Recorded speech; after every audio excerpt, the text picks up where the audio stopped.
இருக்கிறதுல நான் உன்னை ரொம்ப கஷ்டப்படுத்திருக்கேன். நியாயமா பார்த்தா நீதான் பையன் மேல ரொம்ப கோபப்படணும். பையனை திட்டு காட்டி என்ன வேணா பண்ணுப்பா. ஆனா தயவு செஞ்சு உள்ளுக்குள்ளேயே வச்சு கஷ்டப்படாதப்பா.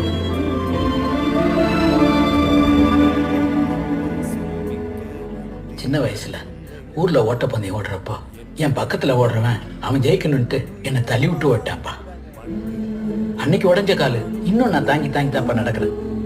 ஆனா அதே தப்ப என் பிள்ளை பண்ணலன்னு நினைக்கும் போது எனக்கு ரொம்ப சந்தோஷமா இருக்குப்பா. உனக்கு என்ன ஆனாலும் பரவாயில்ல, ஆனா அந்த பையன் வாழ்க்கை கெட்டக்கூடாதுன்னு எல்லாரும் முன்னாடி தப்ப ஒத்துக்கிட்ட பாரு. அப்பயே நீ ஏன் பிள்ளைதான்ப்பா. எல்லாம் போச்சேன்னு வருத்தப்படாத கண்ணு, திரும்ப எழுந்து ஓடு. அப்பா நான் இருக்கேன், பாத்துக்கலாம்.